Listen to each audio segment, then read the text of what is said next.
Ya, baik Tribuners, Anda kembali menyaksikan program Live Report on the Spot edisi Selasa 8 Maret 2022. Siang ini kami akan menyajikan informasi menarik, berita faktual yang akan dilaporkan secara langsung oleh reporter Tribun Timur dari berbagai daerah. Bersama saya Kinan Aulia, inilah Live Report on the Spot selengkapnya.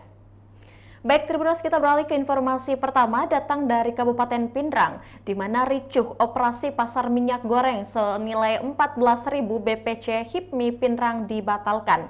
Ratusan warga berdesakan di operasi pasar minyak goreng senilai Rp14.000 di pelataran Masjid Al-Munawir, Pindrang pada Selasa 8 Maret 2022. Operasi pasar minyak goreng ini diprakarsai oleh BPC HIPMI Pindrang yang bekerja sama dengan PT Wilmar Nabati Indonesia terpaksa dibatalkan karena menimbulkan kerumunan. Warga pun kecewa operasi pasar minyak goreng dibatalkan. Padahal ratusan warga mulai dari emak-emak, anak muda hingga bapak-bapak sudah menunggu sejak pada pukul 6 pagi di lokasi tersebut. Untuk informasi lebih lengkapnya kita sudah terhubung bersama dengan reporter Nining Anggraini di Pindrang. Halo, selamat siang rekan Nining. Ya, selamat siang Kinan. Ya baik, bisa Anda informasikan bagaimana dengan suasana operasi pasar minyak goreng senilai 14.000 di pelataran Masjid Al-Munawir Pindrang? Ya, baik.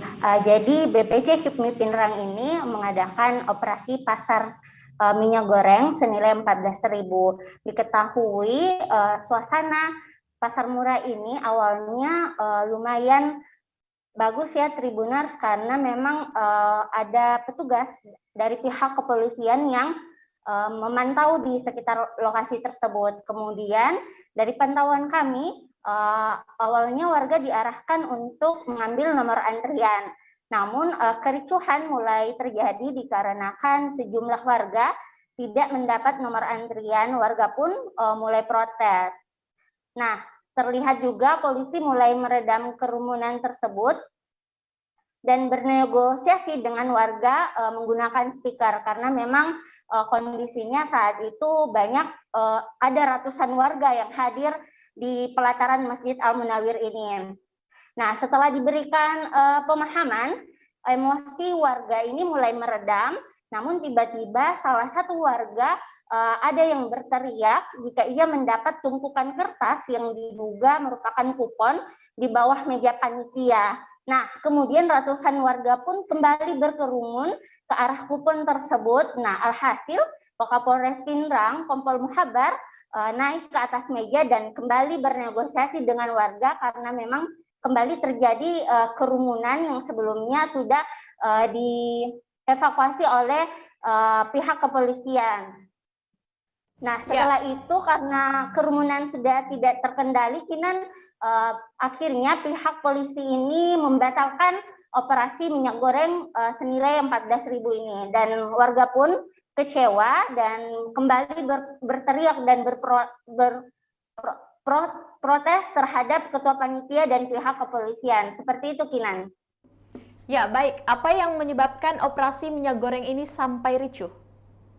Ya, baik. Jadi memang operasi minyak goreng Rp14.000 ini awalnya itu sudah ditentukan oleh BPC HIPMI Pindrang hanya 250 kota dan dibagi ini pembagiannya ini dibagi per kecamatan ya Tribunars. Untuk hari ini sendiri ada 250 kota yang yang dijual oleh HIPMI Pindrang ini khusus untuk wilayah Kecamatan Watang Sawito, Tiroang, dan Paleteang. Nah, kemudian karena tidak diduga banyaknya warga yang datang, akhirnya kericuhan pun mulai terjadi karena tidak kebagian nomor antrian. Seperti itu, Kinan. Ya baik, kapan operasi pasar minyak goreng ini akan dijadwalkan kembali? Ya, baik. Jadi untuk diketahui operasi pasar minyak goreng 14.000 ini terpaksa dibatalkan oleh pihak kepolisian dan BPC HIPMI Pindrang karena sudah menimbulkan kerumunan sehingga pihak mereka bernegosiasi kembali untuk dilakukan penjadwalan ulang, namun belum ada kepastian kapan jadwal selanjutnya akan dilakukan operasi pasar minyak goreng ini. Namun kemungkinan setelah melihat kejadian tadi, pihak panitia BPC HIPMI ini akan membagikan minyak goreng sesuai kecamatan saja. Seperti itu rekan Kinan. Ya, baik rekan Nining Anggraini, terima kasih untuk informasi lengkap Anda. Selanjutnya Tribuners, kita akan menyaksikan hasil wawancara langsung yang telah dihimpun oleh wartawan kami bersama dengan Ketua BPC HIPMI Pinrang, ada Bapak Rahmat Latif Bialangi. Berikut liputannya untuk Anda. Kan mungkin terkait pasar murah hari ini yang sempat membludak, seperti apa kemudian panitia merespon? Jadi sebelumnya terima kasih banyak. Kami mohon maaf atas nama panitia, saya sebagai ketua umum, ini ketua panitia dan sekretaris panitia. Kami di sini sebenarnya punya niat baik untuk masyarakat, warga Pinrang. Kami bayar cash itu minyak harga 14.000 per liter dan kami jual kembali ke masyarakat dengan harga 14.000 juga tanpa ada satu keuntungan pun. Distribusi itu kami ambil sendiri pakai biaya akomodasi pribadi dengan harapan kami bisa membantu membebankan warga masyarakat Pinrang dalam hal kelangkaan minyak goreng.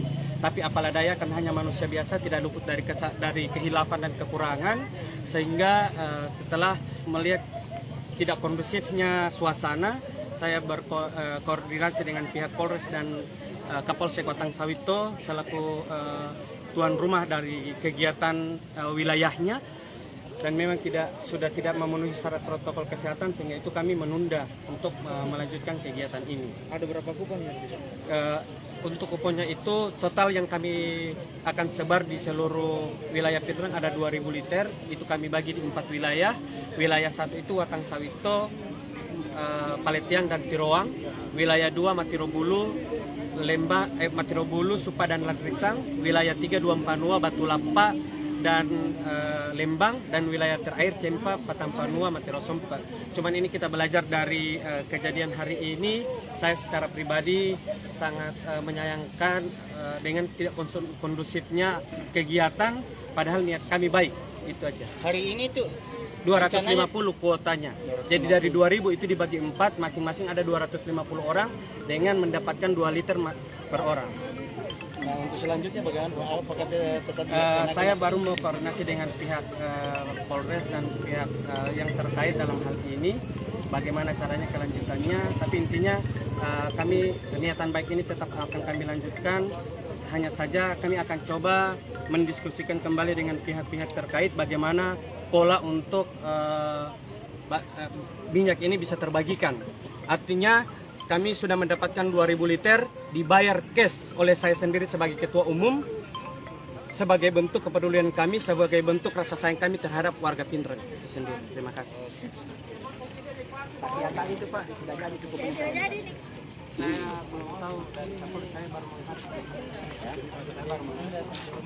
Artinya yang kupon terbagi tadi tidak jadi, batal. Untuk sekarang ditunda, saya tidak tahu kalau itu Jadi tidak ada pembagian. Ya, itulah tadi hasil wawancara bersama dengan Ketua BPC HIPMI Pinrang, dan terima kasih rekan Nining Anggraini yang melaporkan langsung dari Kabupaten Pinrang, dan selamat bertugas kembali. Ya, baik Tribuners, kita beralih ke informasi berikutnya. Jangan kemana-mana, seusai jeda berikut.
jalan-jalan ke pantai, atau menaiki puncak gunung, melihat dataran indah, dan membayangkan lukisan alam Tuhan yang menakjubkan akan tersaji dalam sebuah liputan menarik juga eksklusif.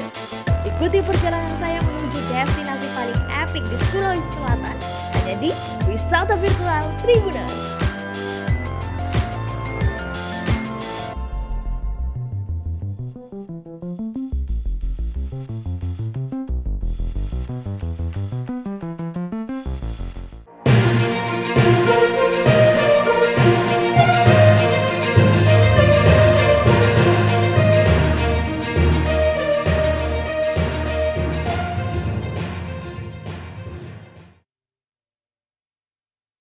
Ya, baik Tribuners, terima kasih Anda masih setia menyaksikan program Live Report on the Spot dan masih bersama saya Kinan Aulia. Informasi berikutnya datang dari Kota Makassar di mana harga melonjak. Butik emas Antam Makassar tembus 1 juta per gram. Harga emas batangan yang diketahui di Kota Makassar bersertifikat Antam Keluaran Logam Mulia PT Aneka Tambang Tbk Antam naik di butik emas Antam Jalan Daerah Tulangi nomor 60 Makassar pada Senin 7 Maret 2022 sore. Sejak bulan Februari pergerakan harga emas memang terus mengalami peningkatan. Hal ini disebabkan oleh invasi Rusia ke Ukraina yang membuat harga berbagai komoditi meningkat termasuk juga emas. Untuk informasi lebih lengkapnya kita sudah terhubung bersama dengan Fakih Imtiaz. Halo, selamat siang rekan Fakih. Selamat siang rekan Kinan. Baik, bisa Anda informasikan berapa harga emas saat ini?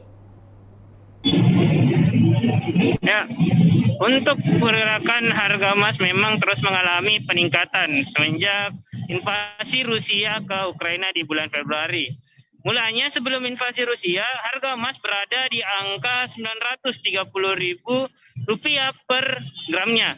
Namun semenjak invasi Rusia, harga emas terus meningkat. Hingga saat ini meningkat 7% mencapai angka kemarin sore 1.017.000 per gramnya. Dan updatean terbaru per hari ini kembali meningkat menjadi 1.019.000 per gramnya. Seperti itu, rekan Kinan. Bagaimana dengan tingkat penjualan emas Antam sampai saat ini, khususnya di Kota Makassar? Ya, meskipun harga emas yang terus melonjak, tingkat penjualan emas batangan Antam terus meningkat juga. Sebagai perbandingan, di bulan Januari sebelum harga emasnya melonjak, penjualan emas Antam mencapai 14 kg. Jauh di bawah target penjualan yaitu 22,5 kg. Namun memasuki bulan Februari, peningkatan penjualan emas di butik emas Antam terus meningkat. Hingga saat ini di bulan Februari itu sebanyak sekitar 27 kg emas berhasil dijual, jauh melewati target emas yaitu 22,5 kg. Banyakkan masyarakat membeli emas dengan pecahan besar, seperti itu rekan Kinan. Ya, bisa Anda jelaskan juga mengenai prediksi harga emas ke depannya? Ya, menurut Head Departemen Manajer dari Gerai Butik Emas Antam, pergerakan emas terus akan mengalami peningkatan seiring dengan invasi yang dilakukan Rusia ke Ukraina yang belum berakhir. Harga emas juga mengikuti komoditi pasar, jadi harga emas akan terus meningkat seiring invasi Rusia ke Ukraina, seperti itu rekan Kinan. Ya, baik rekan Fakih Imtiaz, terima kasih untuk laporan Anda. Selanjutnya Tribuners, kita akan menyaksikan hasil wawancara langsung yang telah dihimpun oleh wartawan kami bersama dengan HIT Makassar Retail, Departemen Antam, ada Bapak Sutio Ardi. Berikut liputannya untuk Anda. Tio, selaku Makassar Retail, Departemen Head di Butik Makassar. Bisa dijelaskan nih Mas, bagaimana sekarang pergerakan harga emas nih di tengah gejolak perang? Oh iya, jadi selama sebulan terakhir ini kurang lebih sekitar 7% ya Mas ya, kenaikan harga dari awal bulan Februari. Nah di hari ini udah tembus 1.017.000 per gramnya. Yeah. Nah kalau potensi harga emas sendiri masih kemungkinan naik ya, apalagi kondisi geopolitik di luar juga masih panas, dimana Rusia sama Ukraina kan masih bergejolak ya. Yeah, yeah. Dan di 2020 itu kan harga emas sempat tembus juga 1.065.000, puncak tertinggi waktu itu kan sentimennya adalah karena COVID ya, COVID mulai naik. Nah kalau sekarang memang jatuhnya ini kayaknya akan lebih panjang lagi nih, karena efeknya akan panjang dan karena dari invasi perang Ukraina dan Rusia ini kan harga komoditi hampir semua naik Mas, terutama di emas. Emas kan sebagian masyarakat itu untuk menyimpan emasnya asetnya itu ke emas yang lebih safety gitu. Jadi sebenarnya normalnya itu kemarin berapa sampai ketika perang Rusia naik hingga berapa? Sebelum perang itu berapa Mas normalnya? Kemarin itu waktu sebelum perang itu sempat di harga 900 sebulan terakhir itu 934 ribuan Mas. Nah sekarang waktu awal invasi Rusia itu kita sampai 3 kali update harga. Ya kan, kita update 3 hari itu naiknya sekitar 25.000 per gram dalam satu hari. Dalam satu hari. Cuma waktu itu sempat sudah hampir tembus 1 juta yang tanpa NPWP, cuma sempat cooling down karena ada ininya dari Presiden Amerika ya. Presiden Amerika sempat ngasih respon terkait itu, sempat agak cooling down, sempat turun di 970 per gram. Nah tapi karena mungkin hanya berupa sanksinya mungkin belum terlalu ini, tetap orang mungkin tetap panik ya. Karena kan ternyata masih berlangsung nih gitu. Beranjak naik lagi dan sekarang sudah tembus di 1.17.000. Oke, sekarang kalau tingkat pembelian masyarakat sendiri Mas, apakah dengan harga naik makin kurangnya orang beli? Ya, beberapa mungkin memang ketika harga emas naik itu kan kadang ada sisinya panik buying-nya Mas ya. Kita mau beli sebenarnya waktunya masih naik lagi nggak nih? Takutnya kita ketinggalan, ibaratnya ketinggalan kereta ya.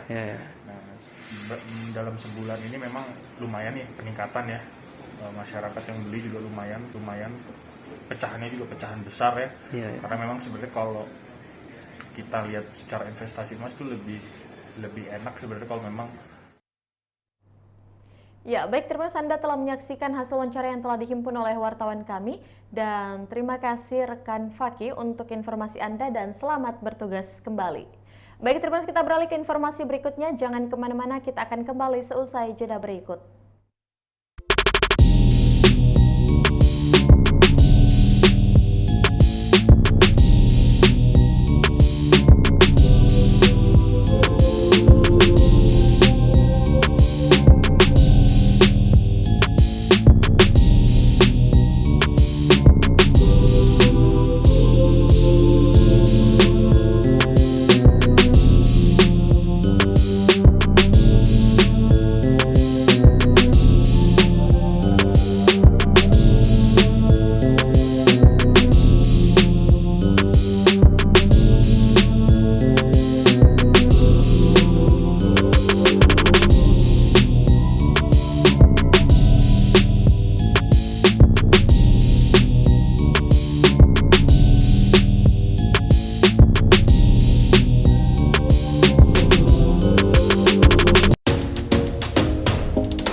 Ya, baik terima kasih Anda masih setia menyaksikan program Live Report on the Spot dan masih bersama saya Kinan Aulia. Informasi berikutnya datang dari Kota Makassar di mana PSM Makassar putus tren Mino tujuan pertandingan tanpa kemenangan.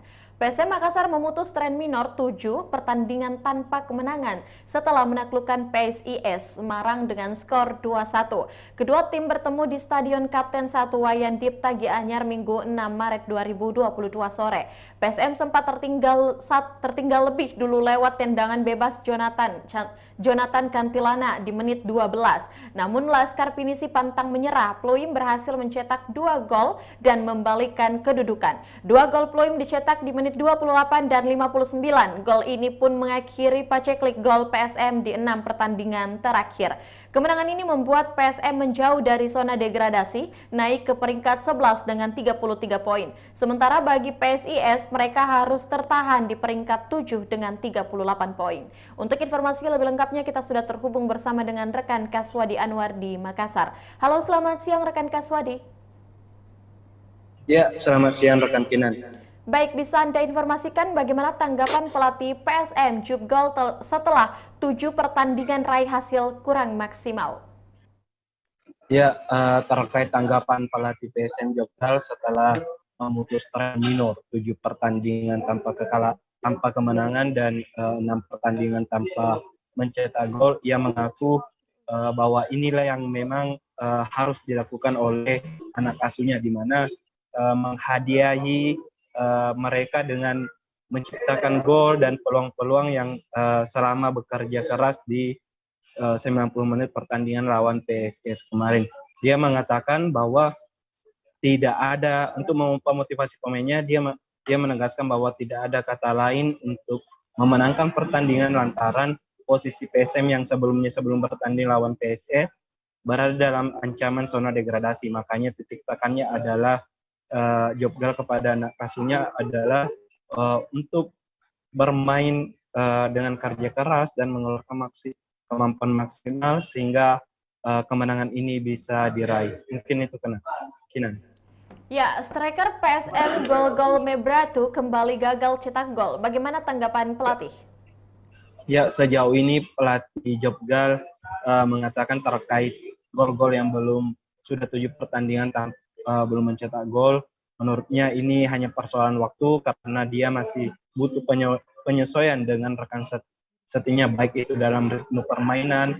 Kemudian Jobgal mengatakan bahwa gol-gol ini masih baru pulih dari cedera yang dialami. Ya, kita ketahui bersama bahwa ia sempat absen selama 4 pertandingan, baru bermain ketika lawan Borneo.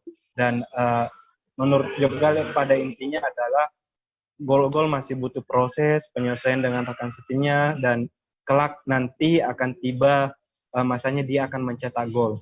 Sekian Kinan. Ya, apakah ada pemain absen untuk lawan Persipura di laga selanjutnya? Ya, ke depan memang PSM akan menjalani derby Indonesia Timur melawan Persipura Jayapura yang berlangsung di Stadion Kompiang Sujana pada Kamis 10 Maret 2020 pukul 16.15 di mana ini merupakan pertandingan yang cukup seru karena akan menjauhkan kedua tim dari zona degradasi jika berhasil mengamankan poin. Kita ketahui sekarang saat ini PSM berada di posisi 11 dengan 33 poin, sementara Persipura berada di peringkat 16 atau memimpin zona degradasi dengan 26 poin. Dari hasil pertandingan lawan Persipura, PSM harus kehilangan 2 pemainnya, yakni 2 gelandangnya, yakni Mandacini dan Rashid Bakri. Kedua pemain ini harus absen karena menerima 3 kartu kuning musim ini ketika lawan PSIS Semarang, di mana dalam pasal 56 regulasi Liga 1 2021-2022 berbunyi bahwa ketika pemain mendapatkan 3 kartu kuning dalam 3 pertandingan berbeda, maka harus absen di pertandingan selanjutnya. Dan tentu untuk mengisi posisi yang ditinggal, tentu kehilangan Mandacini dan Rashid Bakri ini menjadi kerugian bagi PSM lantaran kedua pemain ini selalu menjadi andalan di 4 dan 5 pertandingan terakhir di lini tengah PSM Makassar. Namun masih ada beberapa opsi pemain yang bisa dijadikan sebagai alternatif, yakni ada Delvin Tumbino maupun Sultan Totan. Ya, Delvin kita ketahui sempat absen ketika membela PSM melawan PSS lantaran akumulasi juga. Kemudian Sultan Totan baru pulih dari cedera dan dia telah mulai bermain meskipun belum 90 menit ketika lawan PSIS. Sekian rekan Kinan. Ya, baik rekan Kaswadi Anwar, terima kasih untuk informasi Anda dan selamat bertugas kembali. Baik, Tribuners, kita beralih ke informasi berikutnya, di mana edarkan sabu 5 pria dirungkus Satnas Narkoba Polres Goa seusai jeda berikut.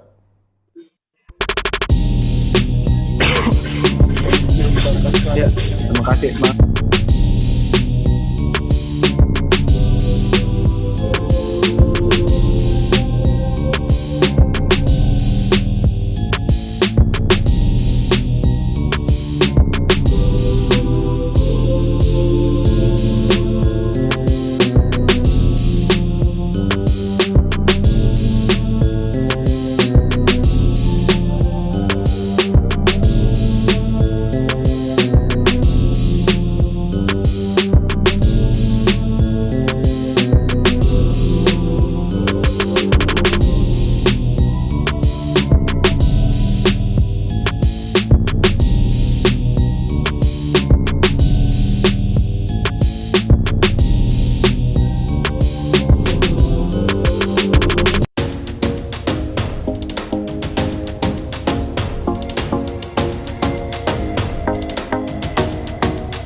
Ya, baik Tribuners, terima kasih Anda kembali lagi menyaksikan program Live Report on the Spot dan masih bersama saya Kinan Aulia. Informasi berikutnya datang dari Kabupaten Goa, di mana edarkan sabu 5 pria dirungkus Satnas Narkoba Polres Goa, di mana 5 pria diringkus Satnas Narkoba Polres Goa. Kelima lelaki itu berinisial MS, RE, RA, RS, dan BN, di mana Kasih Humas Polres Goa AKP Mangatas juga mengatakan para pelaku telah ditetapkan sebagai tersangka, di mana kelima tersangka ini ditangkap di berbagai tempat di Goa dan Makassar. Untuk informasi lebih lengkapnya kita sudah terhubung bersama dengan rekan Said Sulfadli di Goa. Halo, selamat siang rekan Said. Selamat siang rekan Kinan. Apa pernyataan, bisa Anda jelaskan apa pernyataan para tersangka? Di mana ada 5 tersangka yang terjerat kasus narkoba. Para kelima tersangka ini ditangkap di berbagai tempat di Kabupaten Goa maupun Makassar. Dan menurut salah satu pengakuan tersangka bahwa dirinya menjadi kurir narkoba dan di mana dia diiming-imingi penghasilan atau upah dari pengantarnya tersebut senilai 1 juta rupiah, begitu Kinan. Ya, baik, bisa Anda jelaskan juga bagaimana dengan modus yang dilakukan oleh tersangka ataupun juga pelaku? Para tersangka ini memiliki berbagai peran, ada mulai pemakai, kurir, hingga bandar kecil, begitu Kinan. Ya, apa pengakuan salah satu tersangka narkoba, rekan Said?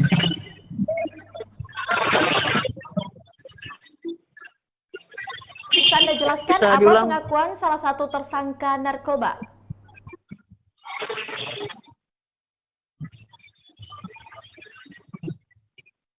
Bisa diulang rekan Kinan? Ya, bisa Anda informasikan apa pengakuan salah satu tersangka narkoba? Bagaimana dengan pernyataannya?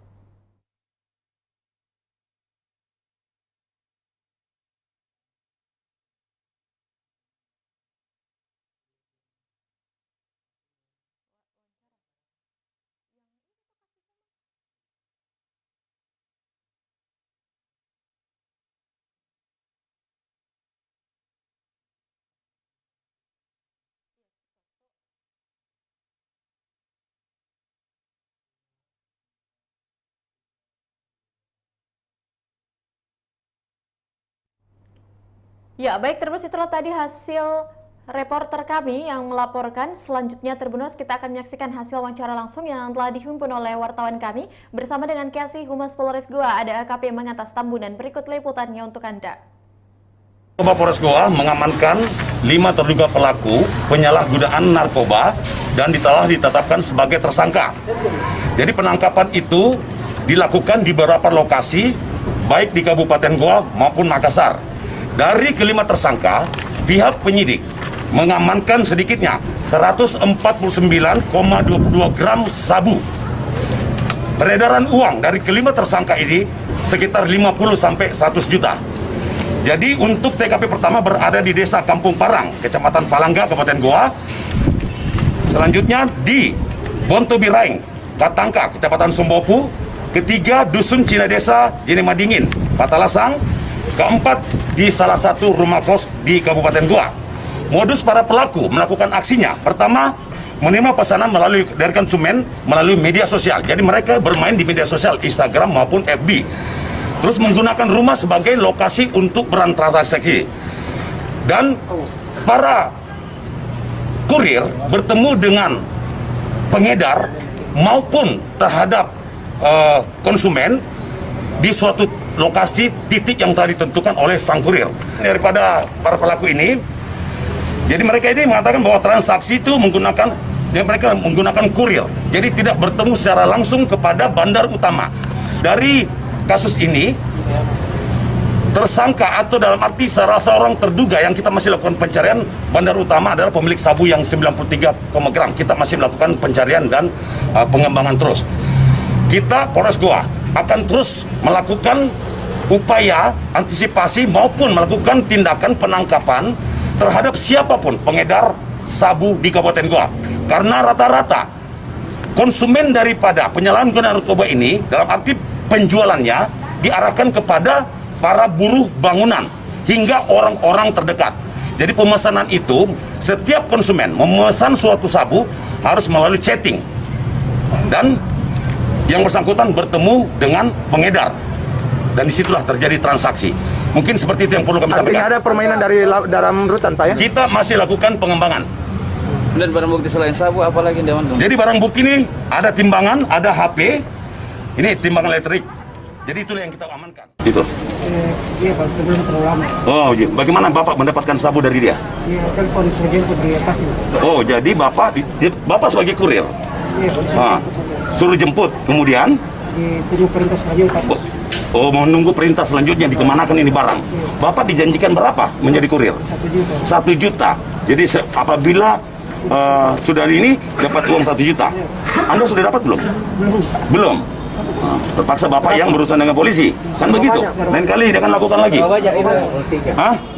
Berapa banyak Bapak ambil dapat pesanan itu? 93 gram lebih. Ya? Harganya berapa? Harga berapa? Oke, karena yang punya hanya nyuruh ya. Oke. Sudah berapa kali? Artinya kena imbalannya 1 juta, ya? Ya, imbalan 1 juta. Berapa kali, Uran? Ya, baik, terima kasih. Itulah tadi hasil wawancara bersama dengan Kasih Humas Polres Goa, AKP Mangatas Tambunan, dan terima kasih rekan Said Sulfadli untuk informasi Anda dan selamat bertugas kembali. Ya, baik, terima kasih. Informasi tadi menutup perjumpaan kita pada siang hari ini. Jangan lupa untuk terus menyaksikan program Live Report on the Spot setiap harinya pukul 14.00 hanya di kanal YouTube dan Facebook Tribun Timur. Dan saya juga mengingatkan kepada Tribuners untuk selalu menjaga protokol kesehatan dan jangan lupa melakukan vaksinasi. Saya Kinan Aulia mewakili kru yang bekerja pamit. Terima kasih dan sampai jumpa.